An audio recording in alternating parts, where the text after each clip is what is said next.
নমস্কার বন্ধুরা, দীপাস কিচেনে আপনাদের সবাইকে স্বাগত। আমি আজ কিছু আম নিয়ে নিয়েছি। এই আমগুলো 1 কেজি আম মতো নিয়েছি আমি। আমটাকে আমি আচার বানাবো, সেটাই আপনাদের সাথে শেয়ার করব। তো চলুন আমি এই আচারটা কিভাবে বানাই সেটাই আপনাদের সাথে শেয়ার করি। একদম পাতলা করে কেটে নিয়েছি আমি আমগুলোকে। এটা কিন্তু আমি জল ছাড়া মিক্সিতে পেস্ট করব। এর সাথে আমি কাঁচা লঙ্কাও দেবো, সব কিছু দেবো, সবটাই আমি আপনাদের সাথে শেয়ার করব। এই আমটা আমি মিক্সিতে পেস্ট করে নেব।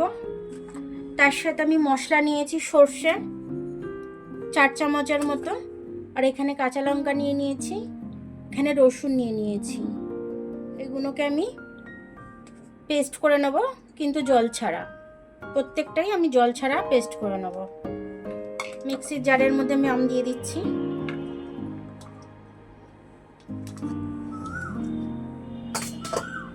পেস্টটা আমি বানিয়ে নেব। যতটা আম আছে সবটা এইভাবে পেস্ট করে নেব। কিছুটা আম এর মধ্যে রেখে দিয়েছি আমি।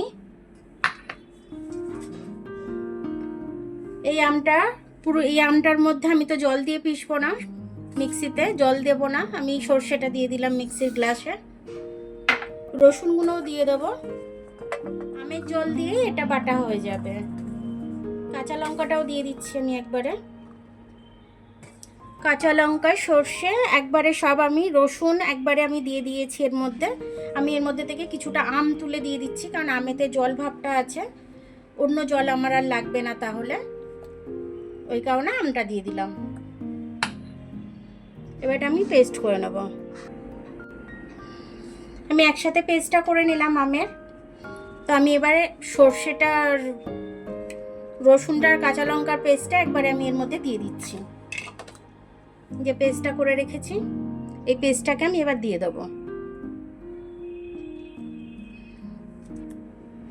একটা বড় থালার মধ্যে আমি ট্রান্সফার করে নেবো এটাকে।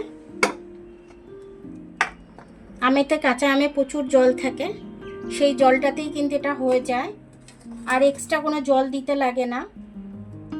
মানে আমি এক্সট্রা কোনো জল দিলাম না। একটু হলুদ দিয়ে দেবো আমি এটার মধ্যে।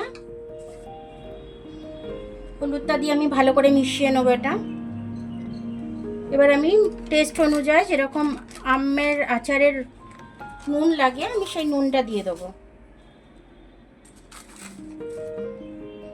এবার আমি সর্ষের তেল দিয়ে দেবো, একদম খাঁটি খাঁটি সর্ষের তেল দিয়ে দেবো।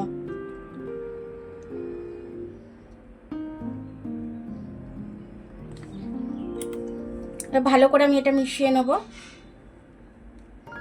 যদি আপনারা এতটা টক না খেতে চান, তাহলে আপনারা একটু চিনি দিয়ে দিতে পারেন এটার মধ্যে।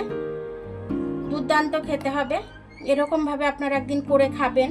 আমি এটাকে রোদ্দুরে দেব।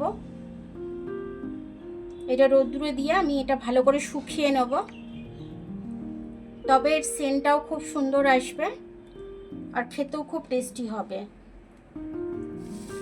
একটু চিনি দিয়ে দিলাম আমি, টকটা অনেকটা কমে যাবে, খেতে দুর্দান্ত লাগবে। আমি দুটো পাতলা থালার মধ্যে এটা ডিভাইড করে নেব, ঢেলে নেব। ঢেলে নিয়ে আমি এটাকে পাতলা পাতলা করে ছাদের মধ্যে রোদে দেব। এটাকে আমি